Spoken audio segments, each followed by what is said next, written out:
America, the world's greatest democracy, and at its heart, the vote, the will of the people. But how do you know if the vote is counted correctly? And if you don't know, then what have you got? Democracy?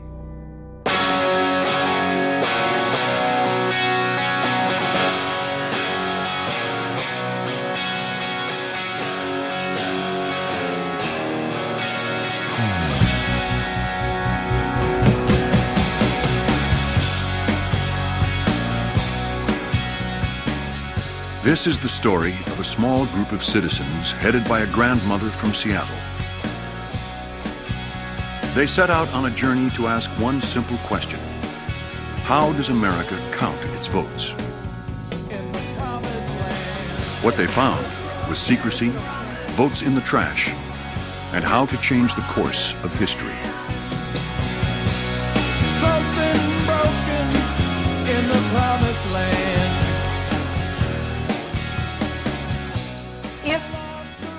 When people see what's really going on, there's no way we will allow this to continue.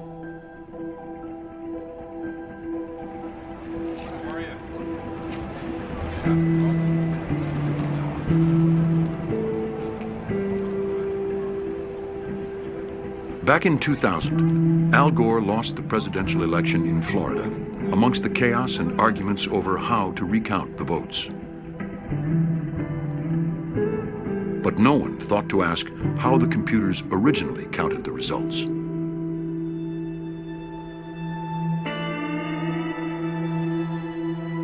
As dusk fell on election night, one official noticed something very strange, a sign that the heart of America's democracy was in danger.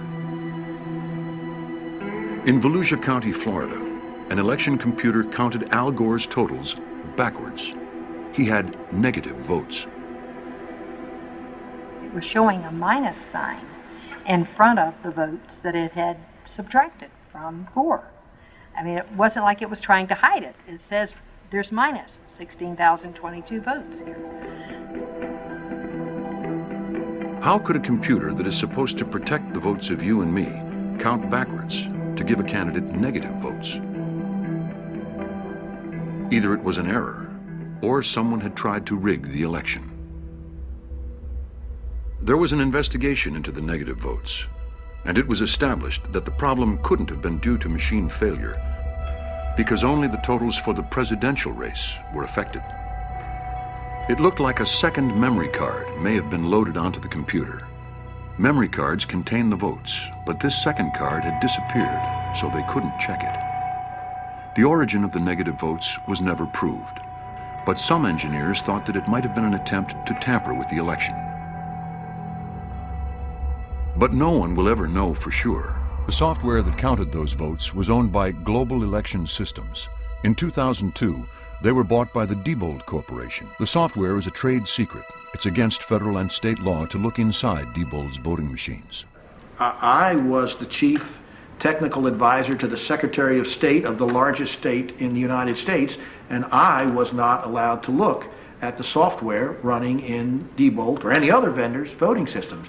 To this day, I have not been allowed to look at that software. Software like this is installed in more than 30 states. If someone tampers with it, or it just malfunctions, then the wrong people can win elections. If that happens, hundreds of representatives, judges, and other officials may hold offices they are not elected to. Democrat or Republican, it affects us all.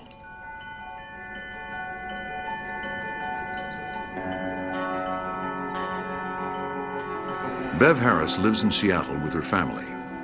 A writer, publicist, and grandmother, she knew nothing about computer programming or election systems. But when her county bought a new touchscreen system, she started to ask questions. The answers she got reveal a system in crisis. You know, I had a life before I did this, and I never really envisioned becoming any kind of an activist or advocate. But sometimes something comes into your life and you know, well, if I don't do it, then maybe no one else will, and then maybe I don't want to bequeath that to my children. I put 3 words into a news search engine, voting machines and glitch, and found dozens and dozens of elections that were miscounted by the machines. And about that time, I thought, we really have a problem. What Bev had found was that you couldn't necessarily rely on the election results produced by voting machines. In Louisiana, Susan Berniker, a Republican candidate, filmed the proof when she went to check her results on a touchscreen computerized voting system. This is where I came the day that the warehouses are open to the candidates to inspect. So I came here with an old college buddy. He grabbed his camera, and I asked them to show me how the machine worked. So I just started fooling around with the machine. And it's when I pressed the button next to my name, and then I look down and I see Mr. Gambaluca's name in the display when I press Susan Berniker. Shall we do it again? Do it again. Yeah. Okay, here we go again. I'm pressing Berniker. Gambaluca shows up. So we went down the row. We probably tested 15 machines, and I said, you know what, we don't have to test anymore.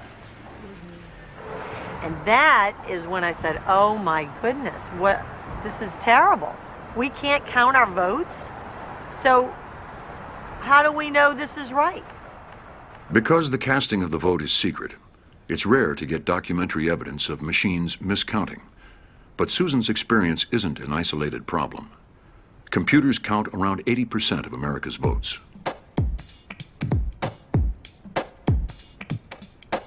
It's the counties that run elections and buy voting machines. So the make and model varies from place to place, but there are 2 major types. On a touchscreen machine, the software counts the selections you make on the screen. Optical scan machines read a paper ballot that you have voted on. 7 o'clock, polls are closed. The votes themselves are stored on the computer's memory cards. This is the voter cartridge. This cartridge is very important, and it goes right into our bag. There it is. These memory cards are taken to a master computer, sometimes called the central tabulator, which reads the votes, adds them up, and then declares the winner. The problem is that you can't see a computer adding up the votes. So, how do you know if it's counted correctly?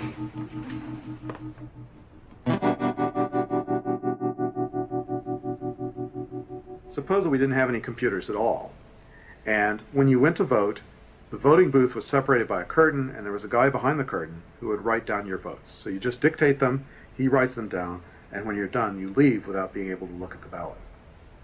Most people in their right mind would not trust this process. The guy behind the curtain could be incompetent, he could hear your votes wrong and record them improperly, or it could be that he doesn't like your political affiliation and would prefer to see your votes cast for someone else. In an electronic voting machine, you don't have a little guy inside the machine taking dictation, but you have lots of people who are involved in writing the software and lots of people who could have touched the software before it went into that machine. If one of those people puts something malicious in the software and it's distributed to all the machines, then that one person could be responsible for the change of possibly tens of thousands of votes, maybe even hundreds of thousands across the country. That's a very dangerous situation. You know, I began looking into these voting machines, and one reason I was so curious is because it's a secret how they work. The companies that make them keep it a secret. None of the computer scientists felt they could even look at the code because the code was supposed to be a secret. The certification labs that examine it keep their process a secret of what they do, and even the election officials who buy the equipment are prohibited by their contract from ever looking and seeing how it works. What happened next really changed my life. I was looking for technicians who could perhaps answer some questions of mine, and while I was looking for technicians, I stumbled upon an obscure web page. The web page was an old predecessor of the Diebold election systems page, and I clicked a link, and that link took me to a site that was not a web page, but it was more like a library or an online filing system, and it contained a bunch of different files, just like you see on your computer, and within those were more files, and within those were more files. And the files were amazing. They were things like the software specifications, the software itself, the drawings for the hardware, the user manuals, passwords in some cases. It was the crown jewels for Diebold election systems.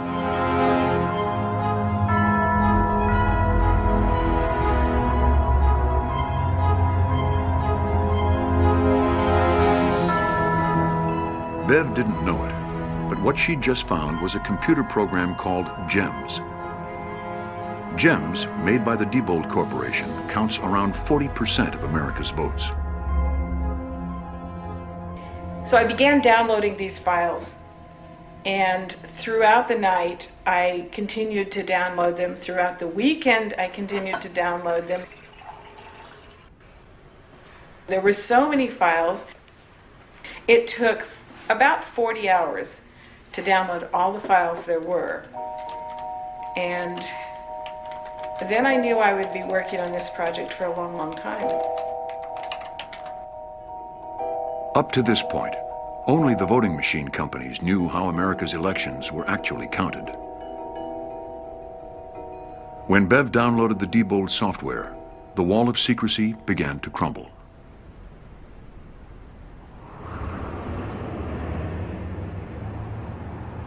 The Diebold Corporation claimed that Bev had stolen the software from their FTP internet site. The FTP site was an unfortunate situation, I admit to that. It was a situation where that information was out there, it was captured, which was our fault. We made a mistake, and we readily admit that. Will it happen again? No, it will not. I had never looked at software code in my life, but as a writer, one thing you learn to do is ask a whole lot of questions and learn as much as you can about things. I will say that I didn't want to go through it. I thought, you know, maybe I can cover this story without really learning how it works, but it wasn't to be. I had to actually learn how it works. After finding the files, you know, I sort of collected together some various computer scientists or computer programmers who could help me understand them. And Avi Rubin did an amazing study with 3 colleagues of his. I got a call that the Diebold code was on the web. Bev Harris had found it on Diebold's own site, and so, you know, did I want to analyze it? And I said, sure. You know, I was very excited about the opportunity to analyze Diebold's code, and I think it's the first chance anyone had ever had on the outside to see what's going on inside of these electronic voting machines. Dr. Rubin found that you could hack into an election without even knowing how the system worked. The problem that Bev has discovered is a pretty significant security hole, and it does open the way for people to really seriously manipulate the election in a way that's very difficult to detect. But it wasn't just the Diebold machines that were a concern. Sequoia, ES&S, and Diebold have the lion's share of the market. In fact, ES&S and Diebold alone have about 80% of the electronic voting market. The state of Maryland had spent $55 million on a Diebold election system. They asked computer consultants Raba Technologies to test it. Raba were able to break into the machines in around 10 seconds. I mean, what have they spent the $55 million on? Accuracy and security and reliability of the equipment. Again, there's a perception there. Well, it's more than a perception. I mean, these scientists broke into the machine. I will tell you from what I read in the Raba report, and I've read it very carefully, is that the steps that they took and how they stated that they had affected the machine in an environment of an actual election would be virtually impossible. Most states require that the voting systems be tested by independent testing authorities, or ITAs. But if the machines had been tested, then why were there so many security flaws? And why could they count votes backwards? It seems I have friends, both in private industry, working for these companies, and working in government, that I don't know about and don't know who they are, who know there's something wrong. They're disturbed by what they see, and they want people to know what's going on. What I have obtained here, and these are hard to get your hands on, are 2 reports. One is for Vote Here, one is for Diebold GEMS system. They're both from Cyber, which is an independent testing authority. They have these extensive charts where they go over all of the different regulations in the FEC guidelines, and they have check mark after check mark saying that yes, they pass, they pass, they pass, they pass. Both of them are the same. You get to the last page, and there's a check mark in the other column. Something wasn't tested. And what was not tested is the security of the system. This is the test that tells us whether these things can be tampered with. And here I have penetration analysis not reviewed by Software ITA. Bev founded blackboxvoting.org, a not-for-profit organization dedicated to consumer protection for elections. She published the results of her investigations on her website. Andy Stevenson, a candidate for Secretary of State in Washington, read her findings and decided to contact her. I was still actually running for office, and my reaction was bleep, I'm screwed. Bev and I couldn't get any answers from our public officials, no matter how much we hounded them. It was just impossible. So we decided on our own to go get the answers. Bev and Andy joined forces. They wanted to know why voting equipment wasn't being tested for security and why it could count backwards.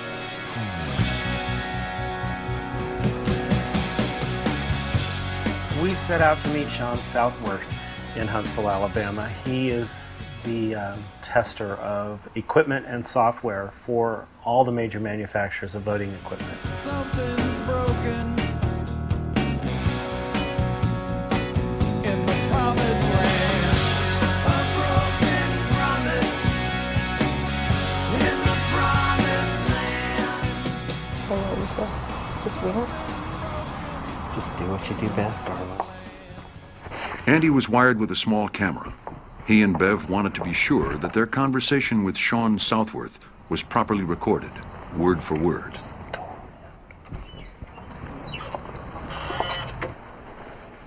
I'm looking for Sean Southworth. That's you. Yeah.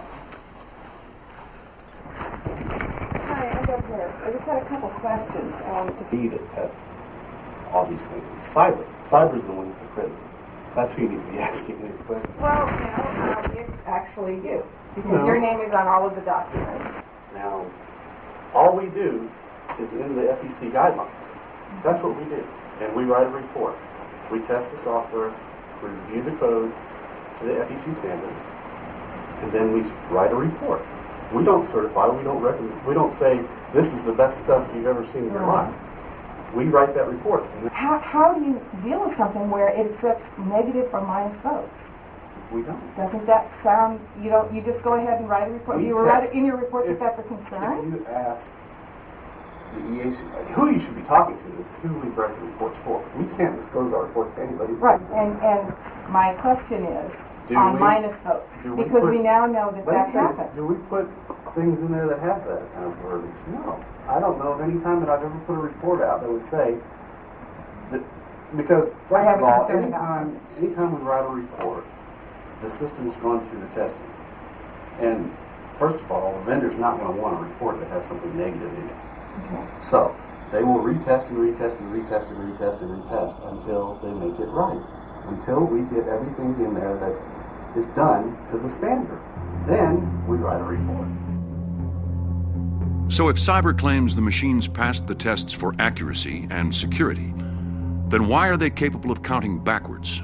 And why can someone break into them in 10 seconds? What people are saying is, why should they trust these machines?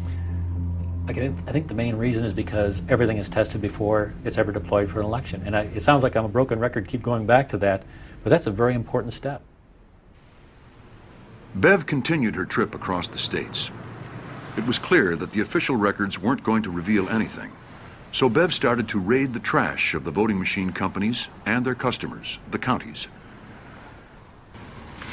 She was joined in her dumpster diving campaign by Kathleen Wynn, an activist from Cleveland, Ohio.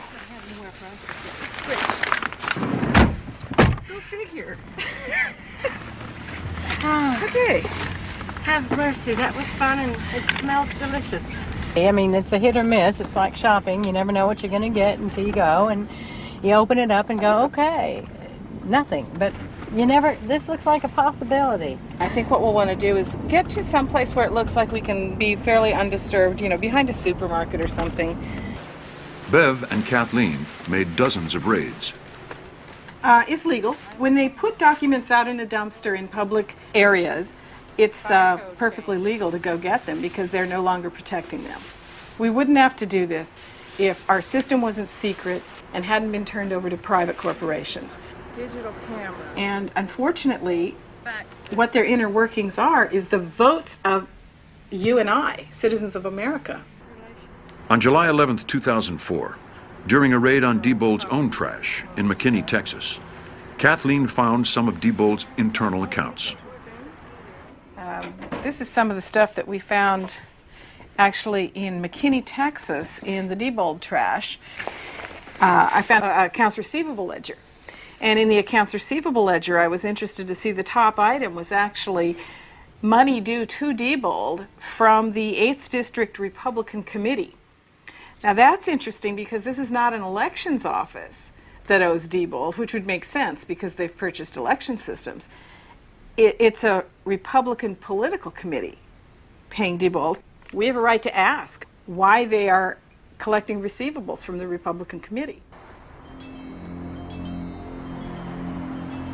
Bev and Kathleen don't know what this item meant. What is known is that Diebold and some of its executives were major Republican fundraisers. In 2003, Walden Odell, the CEO of Diebold, had written a fundraising letter promising to deliver the votes of Ohio to George W. Bush.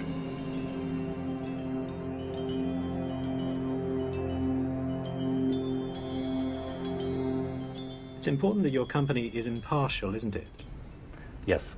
So why did your chief executive say, "I am committed to delivering Ohio's vote to George W. Bush in 2004?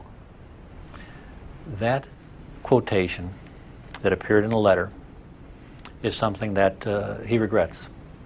It's a situation where his personal preference has come over into his business practice, and he has committed to keeping a much lower profile when it comes to those types of activities because of that statement.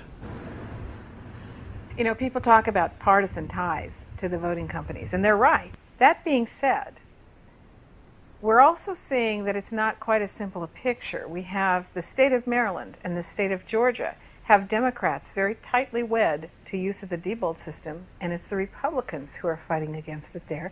And in my own home county, Seattle, King County, Washington, it's the Democrats who are pushing these systems and the Republicans who are a little bit skeptical.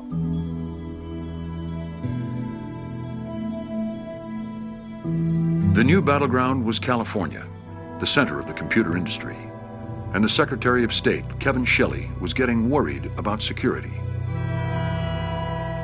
Well, in 2003, Kevin Shelley discovered that one of the counties was running uncertified software, and so he ordered an audit of all of the county's voting machines in California, and he discovered that none of them were using certified software. They later even acknowledged that they were aware of the law, but even though they were aware of the law, they chose to ignore it, and they made those changes without seeking prior approval, which is a direct violation of state law.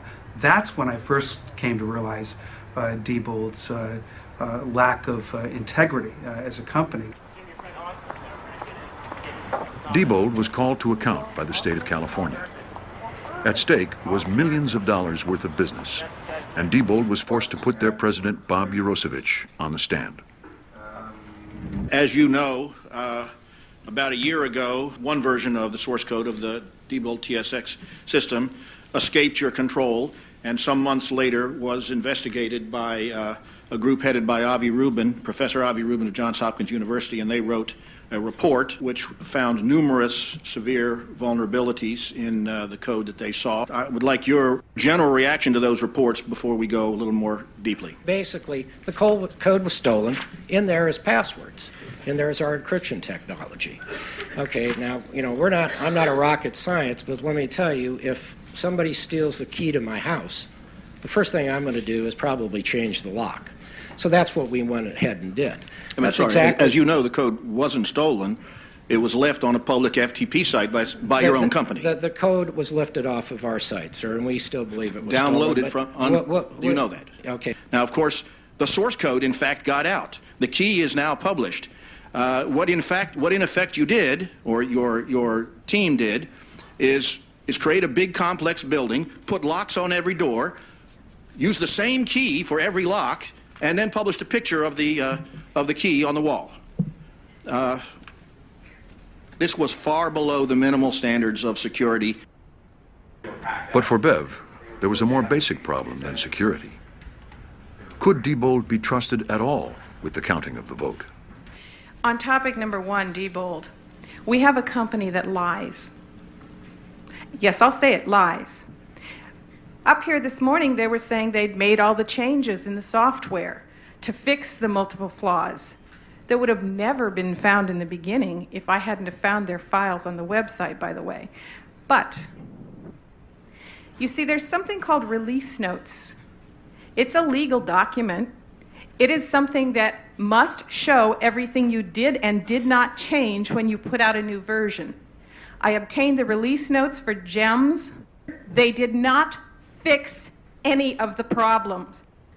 This stuff was never corrected. I don't know what to say.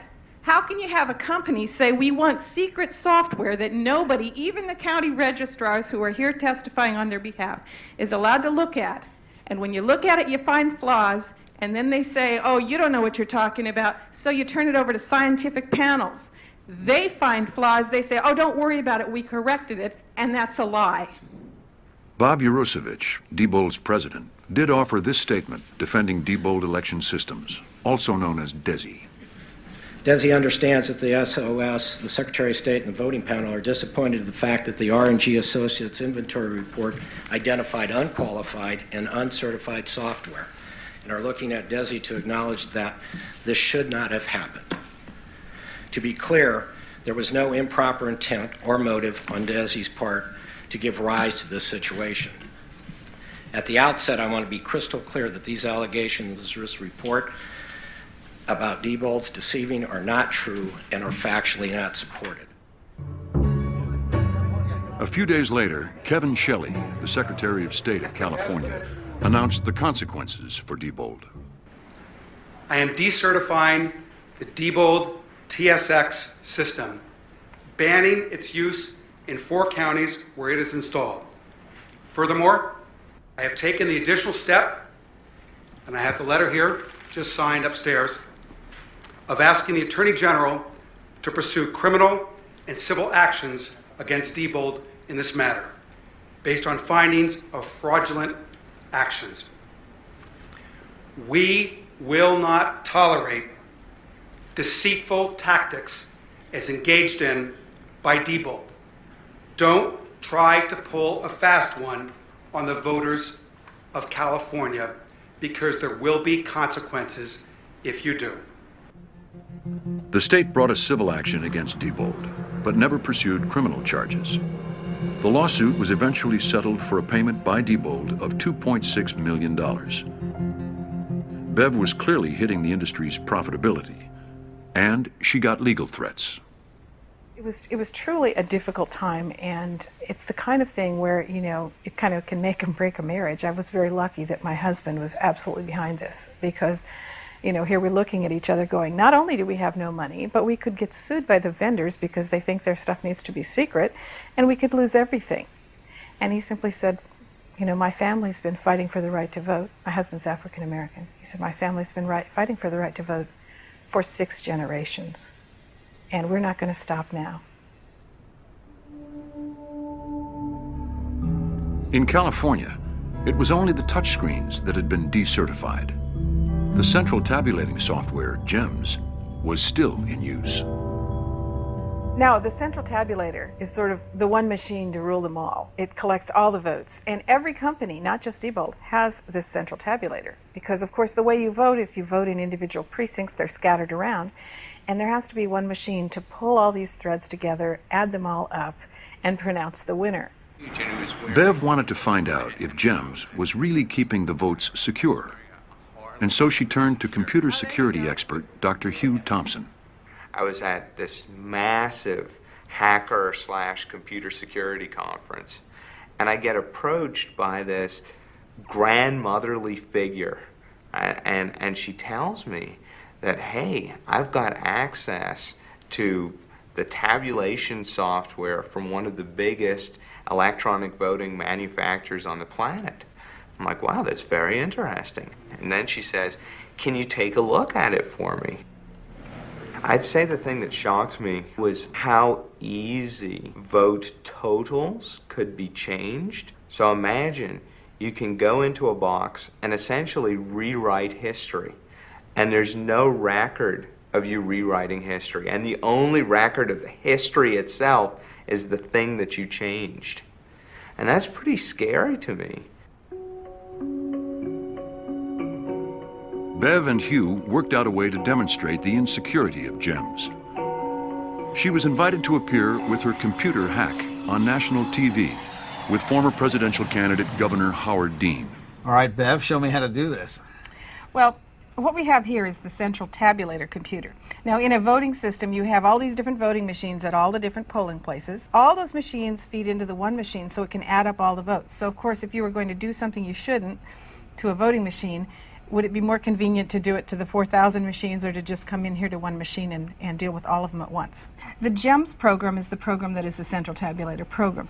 And I'm going to put in a password here.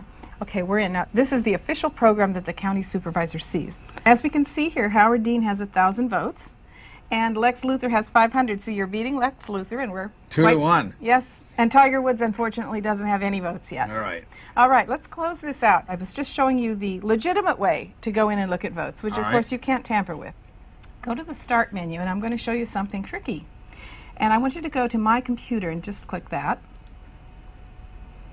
And you're going to see go to Local Disk C and go to Program Files. Go to Central Tabulator Votes and then go to the sum of the candidates, which is that table. You see we have 800 votes here for you and 400 for Lex Luthor. Let's just flip those. We'll make that 400. And we'll give 100 votes to Tiger. Let's just see what happened here. We'll go back into GEMS the legitimate way. And as you can see now, Howard Dean only has 500 votes. Lex Luthor has 900 and Tiger Woods has 100 votes. We just edited an election. It took us 90 seconds. Diebold and election officials all over the U.S. still insisted that their systems were secure. They said that despite Bev's GEMS hack, there were checks and balances, and that inconsistencies in vote totals would be detected in an actual election. This was just 2 months before one of the closest presidential elections ever. Those checks and balances were about to be tested. Oh my goodness, you're getting so big.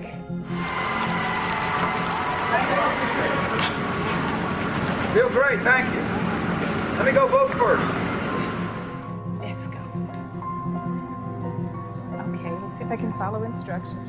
The world watches our great democracy function. All right, put you down for a second, sweetie. It's that magic moment when the greatest democracy on the face of the planet gets to show the world how we work. There'd be nothing better for our system, for the election to be conclusively over tonight, so that I think it's going to be me, so I can go on and lead this country. The politicians said everything was fine, but it wasn't. The machines weren't just insecure. They malfunctioned, leaving thousands without a vote. And now, nobody knows. On Election Day in 2004, we, like a lot of other organizations, had a voter helpline where people could call in and let us know the problems that they were experiencing. We logged in over 200,000 calls, and many of those people left a voice recording of what they actually experienced. When I made my selections, it jumped from the square that I touched to the square above. They said half the machines were broken. There was one voting booth, one, for 3,000 people. 7.5 hours in line to vote. And they put two machines in another area with only 300 people and gave us 2 machines with 3,000 people. And they have a lot more in the outlying, richer communities, and they don't have lines there. I'm hardly around the first of the 3 rooms that I have to wait. The line is out to the street. 4 to 5 hour wait, you can't do. You can't do that. Women with children having to stand outside in the pouring down rain. There were a lot of people who ended up not being able to vote because they just couldn't stay in those lines. There were a lot of elderly people there. It is not the people who do the choosing. Everything is so fixed. It's so fixed.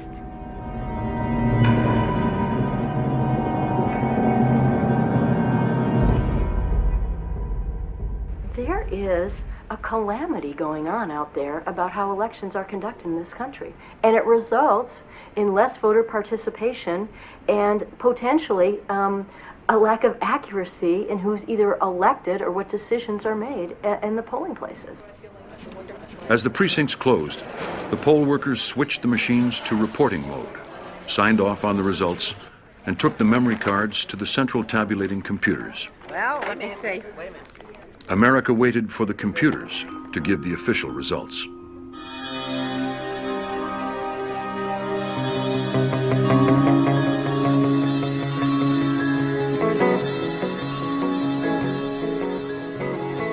Go to John first. Karen Hughes sounding pretty upbeat right now, John. What are you hearing?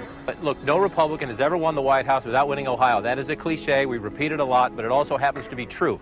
They've always said yes, Wisconsin and Iowa. If you look at the voting returns coming in right now, the latest I brought up a few minutes ago, I believe Senator Kerry has a narrow lead in both states.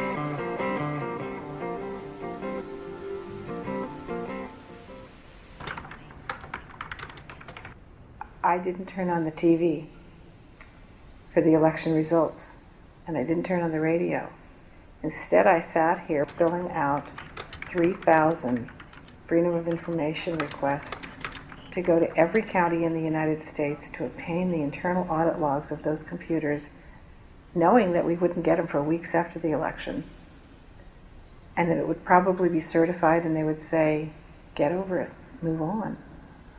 And we would never know whether our election was controlled by 100 million voters or by one guy sitting in his grandmother's basement.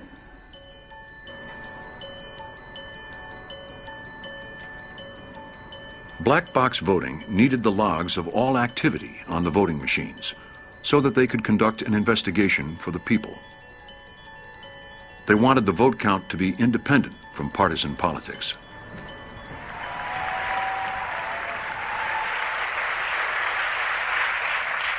In America, it is vital that every vote count and that every vote be counted. But the outcome should be decided by voters, not a protracted legal process. I would not give up this fight if there was a chance that we would prevail. But it is now clear that even when all the provisional ballots are counted, which they will be, there won't be enough outstanding votes for us to be able to win Ohio. And therefore, we cannot win this election.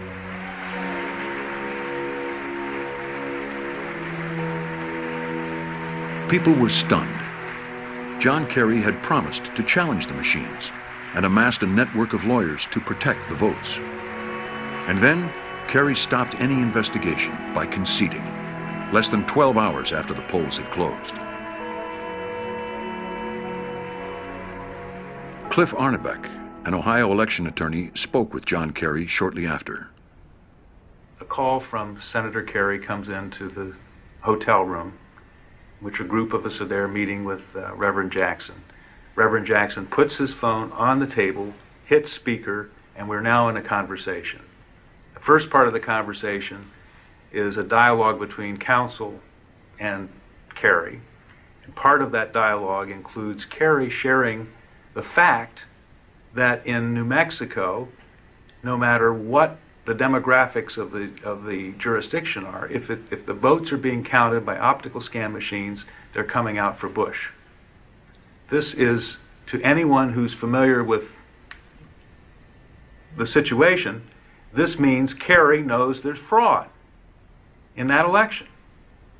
And the optical scan machines are the clue Yeah, what he's saying is that it's the optical scan machines are being rigged to produce a result for Bush, contrary to what the votes the voters are casting. So this is not our conspiracy theory. This is not something we have to prove to Kerry. Kerry is sharing this as a matter of fact. Because Kerry conceded the incredible resources that he had organized for potential post-election litigation was not in the picture. Kerry conceded, even though the results were from software he knew could be rigged, and the independent exit polls had predicted his victory. Now it was clear that the citizens would have to investigate the election themselves.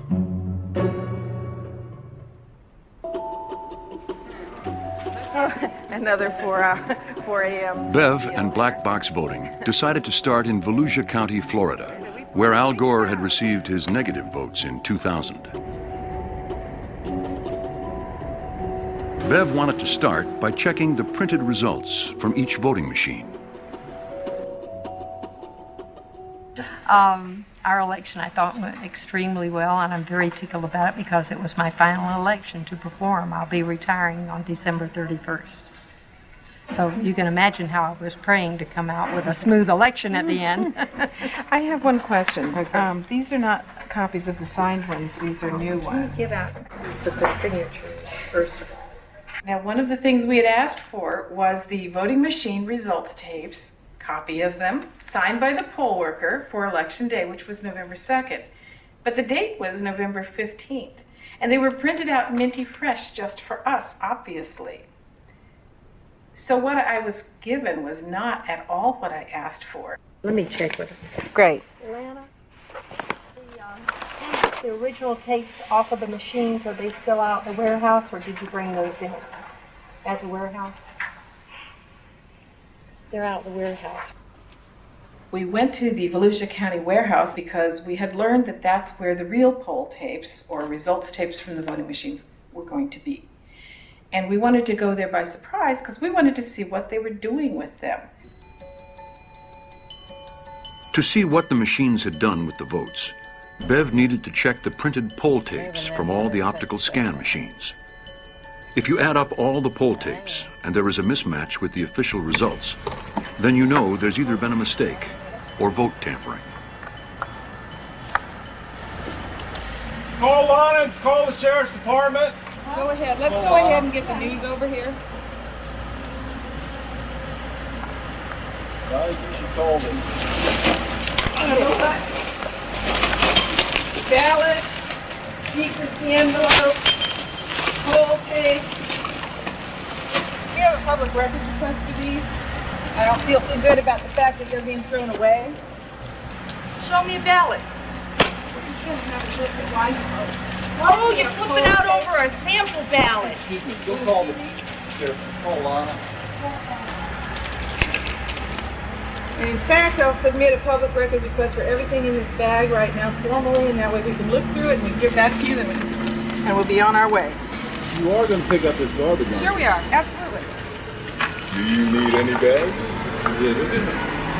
Well, I'm going to grab these poll tapes, which I have an active public records request for, and I've had all kinds of problems getting them from the county. You didn't get that poll tape from in that bag. I sure did. And videotaped it. What is it? Nope. No, I'm not going to. I'll be right back. Nope. Probably It's just, not the only one. I got others. Basically, you're making a molehill a mountain. You know, when you behave secretively, that's what happens. It's no secretive. Do I come to your place of work and ask to see everything? You're a public employee, and this is of an election. There's nothing secretive. You can dig away. Good, we will. There's nothing in there for you to find that's gonna, there's no expose here. But if it makes you money, that's fine. Nobody's making money, we're auditing. And these aren't zero tapes, by the way, they have votes on them. Okay, so we're going to go ahead and pull all these and get copies of them. These were found at the warehouse in the garbage, and these are signed poll tapes, signed off by the poll workers. Throwing poll tapes away is against federal law. They have to be kept for at least 22 months after an election. Hard to figure they would throw something like this away without noticing. But we did. That's what counts. Oh, counts. The county didn't want to investigate. They stuck to their line that the election had gone flawlessly, so there was no need. But we have a significant anomaly too, I think. I don't know what anomaly you're talking about, so I'm not agreeing that there's any anomaly. Well, the polling place tape that's signed that was found in the garbage. I would think that as the supervisor of elections, you would be very concerned about this, frankly. I mean, you can't throw away polling place tapes from November 2nd that are signed by 6 poll workers and put them in the shredder. I think we all understand that. Bev decided to go through the poll tapes Deanie had given them and compare them with the original signed ones. We had asked for the signed poll tapes and they didn't give them to us, so we're looking at them now and they don't match the ones you guys gave us. So. Okay. This is a big discrepancy. Okay. On the 215A00, signed. Signed. Mm-hmm. The number of votes for Bush are 520. On the A01, it's 211. And that's a big, big discrepancy. You're hundreds of votes off between what we were given and what was signed. Okay, that's fine. We're going to put it back. It's fine. So we're missing this baby, 733. Yeah, that one. This is fine. Okay. So this is 90.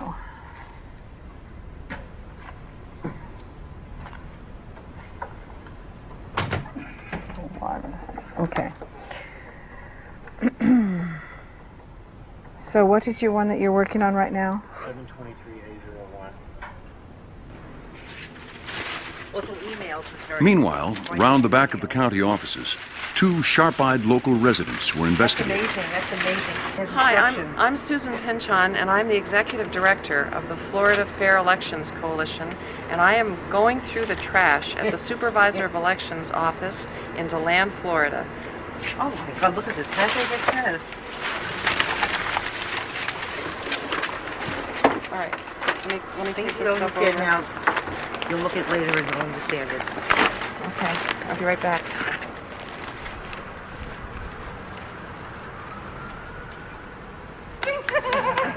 Bravo.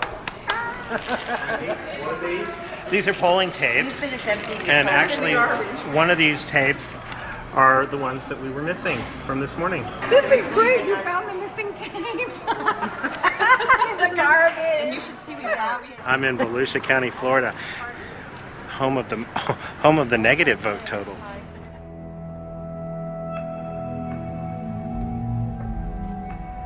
A third of the original records were either missing or incomplete, and so once again the votes remained secret.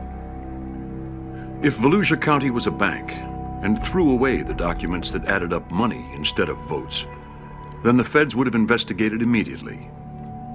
But the feds stayed away, and while black box voting was able to show the secrecy itself, no one knew what the results really were. Our democracy could go out of business. We won't have a republic left. It won't be recognizable if we don't get rid of the secrecy. It was not set up to be a secret system. It became a secret system. And if we don't open this thing up again and quickly, we will never again see what's going on. We've given it up. We've lost it. We're going to have to go back in there and take this back by whatever means necessary.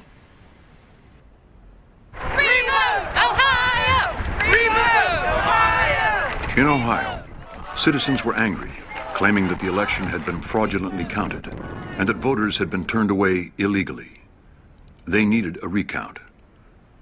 In the end, it was the Green Party's presidential candidate, David Cobb, who decided enough was enough.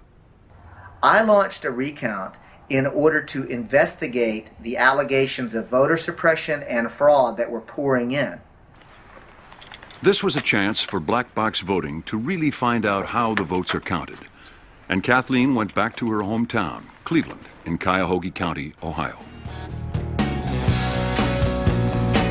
In the promised land, a broken promise. In the promised land, something broken in the promised land. was December, January, when the recount was going on. The snow and blizzards and traffic, we would laugh and say, well, you know, this is what we have to do to get our democracy back. We'll do it, although we would rather be home in front of the fireplace. Cleveland, in Cuyahoga County, is the largest jurisdiction in Ohio, with around 1 million voters, large enough to alter the outcome of the presidential election, a swing county in a swing state. What are you getting up so early for today, and what are you going to go do today? We're going to count the votes and make sure they're counted right. The reason that I bought a camera is irrefutable proof. I didn't ever want to be misunderstood or misquoted, so that way there'd be no question. Good morning, everyone. How's everyone doing?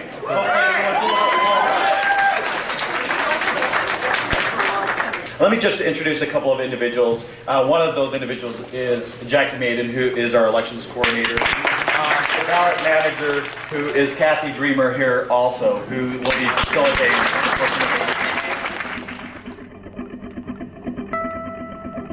Cuyahoga was still using punch card ballots, counted by a computer running secret software. The only way of checking this computer's results is to hand count the ballots. Under Ohio law, however, you must first hand count a random 3% sample. You are only required to recount all the votes if that sample doesn't match the computer results. Tell me how you feel about this today. Well, it's exciting. Like you said, it's part of history. You know, it just, we do recounts all the time. It's not that big of an issue for us. It's just for the public to see it. Recounts are not just for the public to see. The public is meant to check that the election results are correct. After all, it's their vote. Almost immediately, the observers suspected that someone had tampered with the ballots. It seems like all the Bush and the Kerry seem to be like clumped together. So there might have been some pre-sorting. Somehow those cards were manipulated so that they were grouped. And I don't know anything about how that happened. Nobody's been able to answer that question for me. We've got about 2 more hours worth of work on hand-counted ballots. And that's it? And then we'll continue to run through the tabulation machine. And they're starting to inspect poll books, and everything's going very well. Great, thank you. And I did manage to capture all the election officials saying everything's running smoothly, everything's going perfectly. So whenever they say that, you know, they've done something to make certain of that. Later, the county prosecutor charged that staff had counted a large number of precincts in secret before the public recount. Then they kept back the ballots that didn't add up, giving the citizens a 3% sample that wasn't random and wasn't legal. What's the process by which the 3% of precincts for the hand count will be done? Just 3% is a random pick to make the how do you do the random pick? To make the number. Yeah. We just pick. We're just trying to get to the number. Okay. And who's the person that makes that decision? Striker and her staff. Yeah. And her staff. So when it's not really truly random then? Our random is our random. Right. And that we have that option to select. Yeah. And it's just, I mean, we've always selected. This department has always selected what precincts we're going to use. Jackie Maiden later stated that she had been following the normal procedure in pre-sorting the ballots. However, she also said that to her knowledge, there was no discarding of any precincts which did not add up, and she did not believe this had occurred. But the other 97% of the ballots were never recounted, and no one knows if the software had added those votes correctly. The recount is nothing but a charade. It's a complete and utter waste of time. It's a bit of theater, if you will. And it was done, in my opinion, to ensure that there was never an actual recount conducted, but more importantly, to ensure that there was never an investigation into the underlying allegations of voter suppression and election fraud that took place. Mr. President, the certificate of the electoral vote of the well-known and great state of Ohio seems to be regular, informed, and authentic. It appears therefrom that George W. Bush of the state of Texas received 20 votes for President. Dick Cheney of the state of Wyoming received 20 votes for Vice President. For what purpose does the member from Ohio rise? I said, I object to the Ohio vote. And before they could ask me, I said, and I do have a senator. There had not been a challenge to the presidential vote in Congress for over a century, and it was recognition of the failures and disenfranchisement in Ohio. Has the senator signed the objection? The senator has signed the objection. An objection presented in writing and signed by both a representative and a senator complies with the law. I raise this objection because I am convinced that we as a body must conduct a formal and legitimate debate about election irregularities. I raise this objection to debate the process and protect the integrity of the true will of the people. When I made a decision in conjunction with Senator Barbara Boxer to object to the Ohio vote, you would have thought that I shot somebody in the head and that I wanted something, something terrible. The problem we confront with this debate is that it serves to plant the insidious seeds of doubt in the electoral process. They accuse the president, who we are told is apparently a closet computer nerd, of personally overseeing the development of vote-stealing software. We also were all elected under the same rules and regulations that we're discussing today. I don't know that we helped the process. I don't know that we helped the process by casting doubt on what all of those people that work at elections all over America do. Those favoring yeas and nays will rise. Sufficient number has arisen. The yeas and nays are ordered. Members will record their votes by electronic vote. Although the Ohio election was certified by Congress, politicians had been forced to look at a system that served themselves and not the people. Tragically, around the same time, Andy Stevenson was diagnosed with cancer. He died in July. Maybe this is the legacy I'll leave. Maybe I'll leave this behind for people to remember me, so that when I do go, when my time comes to meet my maker, I'll have something, a little piece that I left behind that people can point and say, well, yeah, he was here.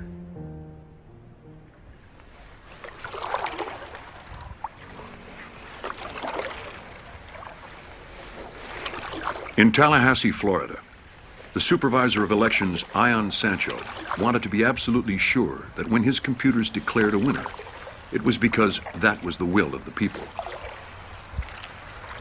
The vendors have entirely too much power in the elections arena today. Election officials are really overly dependent upon the vendors. Vendors control what kind of technology may be offered in a state. We're essentially hostage to the financial desires of private interests to conduct the most public of our procedures, public elections. Ion asked Black Box Voting to look at his Diebold optical scan system, and they invited computer security expert Harry Hursti from Finland.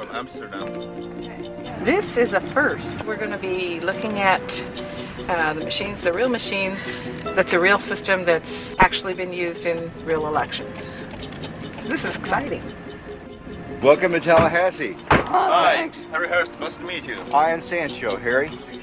This is where we count the votes on election night. It's Thomas James. Thomas? How you doing? Very fine.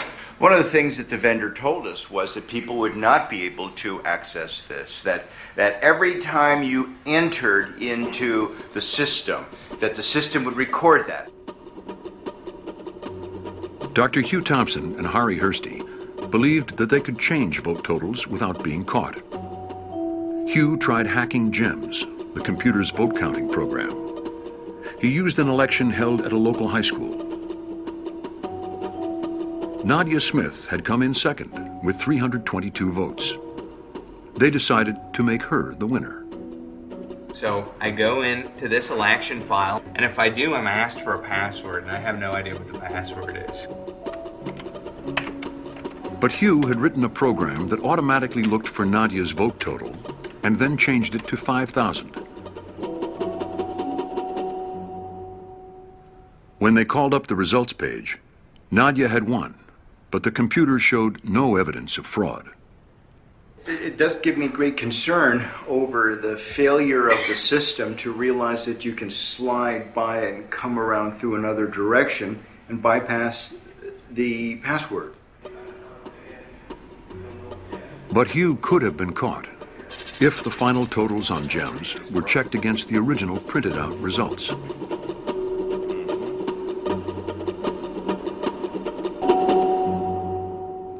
Hari realized that every vote is stored on a memory card before the totals are printed. So if you can hack the memory cards, you can control an election. The real vulnerability has to be very, very close to the source of the information. In that environment, the only possibility was the memory card. Hari wanted to find out what exactly was inside the Diebold ballot box. And so he bought a memory card reader off the internet. And within a couple of days, he found that the cards didn't just contain votes. There was a program or executable code. Well, if someone would have told me that in this system there is a living thing, an executable, modifiable program stored in the same place as the very data which is the most secure in this system, I would say you have to be misunderstanding something, crazy or lying.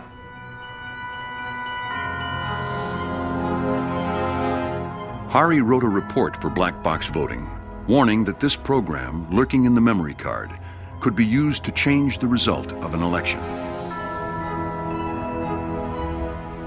What happened after that was that Diebold basically dismissed and stonewalled the report.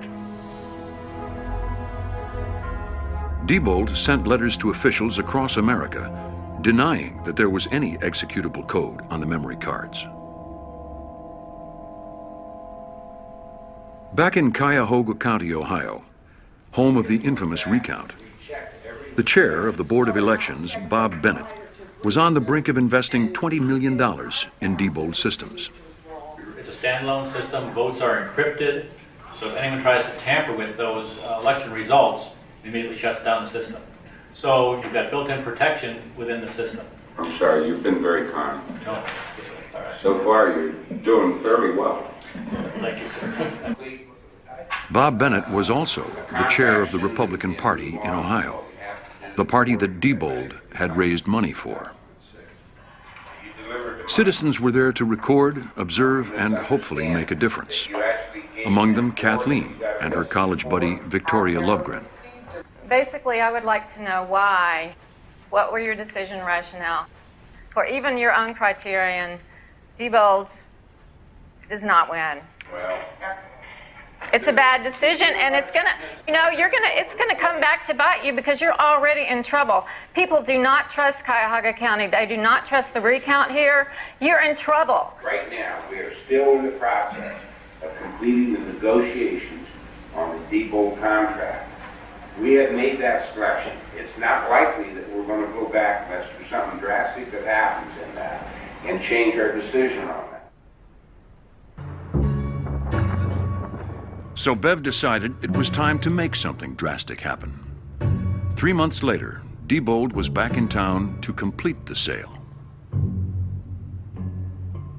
Knowing that Diebold was going to be showing up at a public meeting, the next strategy was to go there and get their head engineer on videotape saying you can't change the votes on the memory card. So my question for Diebold would be, again, either do you not know what was done in these security tests, or did you just tell something that's not true? I think that deserves a response from Diebold and Ms. Harris's question. The question was changing votes, and did they know or not? It is my understanding that because there is no executable program on the memory card, that the actual votes on the memory card cannot be altered. Could you remind us, are you an engineer yourself? No, I am not an engineer, but I do work with our engineering crew. In fact, Pat, you want to step up here for 1 second? Hi, I'm Pat Green. I'm Director of Research and Development for Diebold. Ms. Harris, could you phrase your question again? Can votes be changed using only a memory card? No, I do not believe votes can be changed using only a memory card. That particular situation is detected by the software. The report that was written, that I have read, guesses that something like that might be possible, but says that they did not actually accomplish that or even test that. These are very strong statements. These are statements that we took to be a challenge. These are statements that we wanted to find out if they were true or not. And so Bev went back to Tallahassee to see if votes could be changed. For Ian, there was another reason to test the memory cards. As one of the most trusted Florida election officials, he had been appointed to oversee the 2000 presidential recount. The recount might have discovered why Volusia County's computers counted backwards to minus 16,022 votes. But when the Supreme Court stopped that recount, Ian was left with unanswered questions. One of the reasons that interests me about the Volusia County situation and what happened there is that we in Leon County used the identical voting system, the Diebold AccuVote 2000. And in the 17 years that I've been an election administrator, my experience is that that kind of subtraction cannot occur accidentally. Someone consciously tried to affect that computer system and consciously tried to perpetuate a fraud, to steal votes.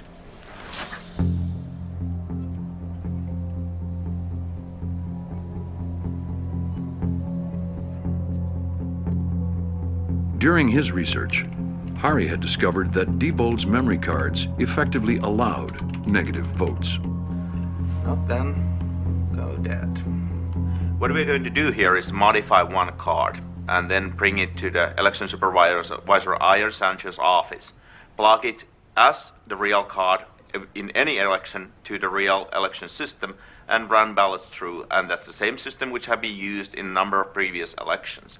And we'll see that what is the power in the ballot box. This should be just an empty box containing the votes, but it has more capabilities than that. So it's a very simple process. You just add the card in, you run the rewrite program, tell where to find the scanner, and tell exactly what file you want to be put in, and off it goes. Hari's hack is a variation on stuffing the ballot box before anyone has voted. But this is always suspicious because you end up with more votes than voters. So Hari used 5 negative votes for one candidate and then gave the other one 5 positive votes. So as people cast their ballots, the total number of votes always equals the total number of voters. But was Hari right? Black box voting went back to Tallahassee for the ultimate test. Bev asked Susan Pynchon from Volusia County to observe. She too had found evidence of problems with the memory cards while sifting the trash from the Volusia County Board of Elections. This is from Mark Early of Diebold, and it says, how did the number of memory card failures on election day increase from the 17 reported on November 3rd to 25? I don't know if we'll ever know why these memory cards failed, or if, see, one of the big questions in my mind is, did they actually fail? Or could they have been used for other purposes? Hi, how are you doing, Nice Susan? to see Good you. to Hi, see you. good to see you. Susan Berniker from Louisiana and Dr. Hugh Thompson also came to watch Hari's hack. Hello, Dr. Thompson. Good to see you. Always good to see you. Always good to see you, Kathleen. Come on in. Well, let me tell you what we're going to do today. We have constructed a mini election, but Harry Hersey, as you have served as a technical advisor of how to do this, we're going to ask you to remain outside. After you, let me introduce you to my election staff.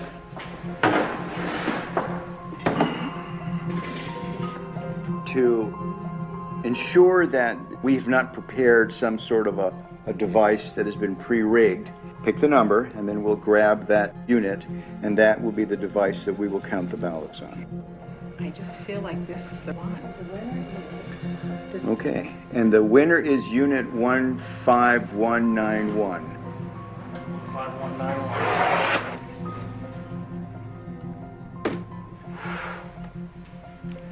What we have here is a programmed optical scan ballot. There is only one question on this ballot. Can the votes on the Diebold system be hacked using the memory card?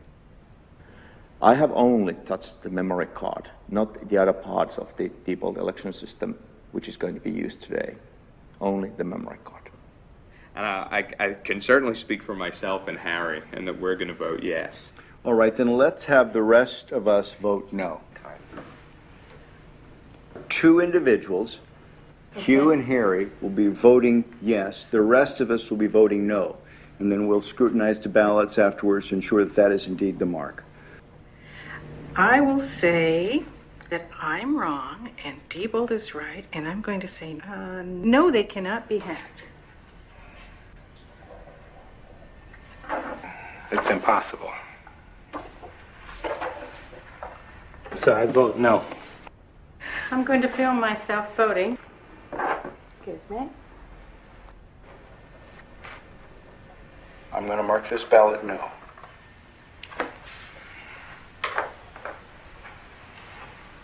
Dr. Thompson? I am going to mark this ballot yes. I've seen some pretty concerning things. Well, it's down to you. You're the last voter, Harry. All right. I think it could be. So I vote for yes. You will be the second yes. All right. Here is the memory card I have touched. Okay.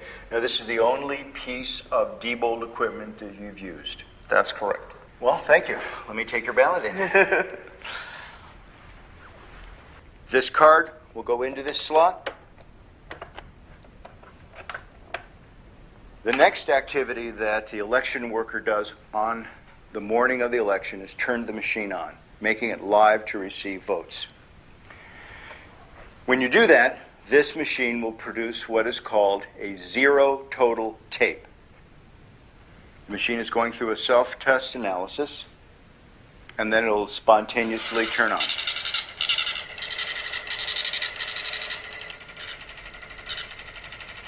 This is Harry's card that is telling us that there are 0 votes stored in the memory.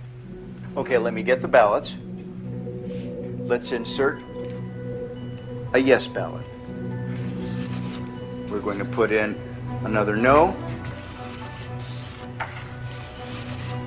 7. And the last no ballot, 8. Placing the ender card in this device and telling it to turn off its counting function and do its reporting function will now cause the voting machine to print out a tape reading the number of votes that it had just read.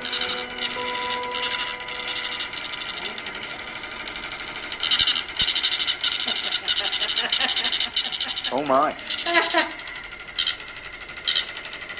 Oh, what is it? Oh no! What is it? What is it? 7 yes, 1 no. Oh my god! Oh my gosh! Let me see. Here's the tape. 7 people said it could be hacked. And we put through 6 and 2. 6 no's no's and 2 2 yeses. yeses. Oh my gosh! Do you know what this means? How do we know that Harry didn't just change the report and the votes themselves on the memory card are still correct? If that was the case, when they go into GEMS, the results would be different. Isn't that right? I mean, the only way to know that is to read them into GEMS and to check the vote totals. See what GEMS says. So should we do that? I think we should, because I want to confirm for my own analysis, is this just a superficial? Right, that's a good question. Did we just change the words on this paper? And we will upload this memory card .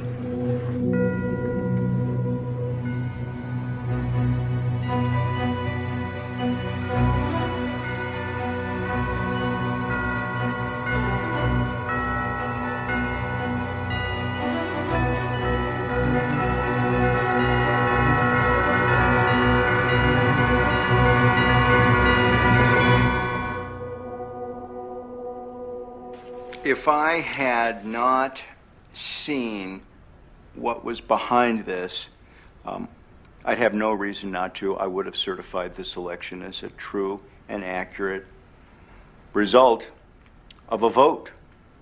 Susan, what does this mean to you? It makes me cry. I'm sorry, but it does. Why? Why? There's so many reasons. The reasons because there are people out there who are giving their lives to try to make our elections secure, and they're being called conspiracy theorists and technophobes, and these vendors are lying and saying that everything's all right, and it's not all right. And I'm crying because I'll quote somebody that I know who said that it says, no, our country is one country pretending to be another country. How can this be happening to our elections? This really does affect me.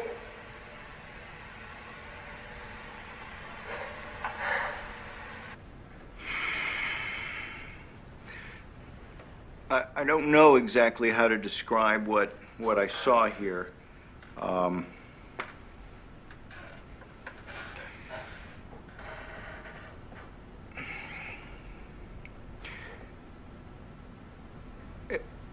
I think we, as election officials, need to be a little bit more demanding from the vendors as to the technical specifications of this equipment. The vendors are driving the process of voting technology in the United States. I would much rather, at this point, I think, focus on allowing citizens to select technology that satisfies their needs. Diebold accused Ian of foolishness and apparent negligence, insisting that only authorized people should test their systems for security. They said that the hack was equivalent to leaving your car unlocked, with the windows down and keys left in the ignition. But scientists at Berkeley University later confirmed Hari's findings. They discovered a further 16 security flaws in Diebold's touchscreen machines. ES&S and Sequoia claimed their systems were safe, and Diebold maintains that they have upgraded their software to make it even more secure. They also insist that their electronic voting systems are still more accurate than their predecessors. But now, everyone is asking, why can votes be altered without leaving a trace?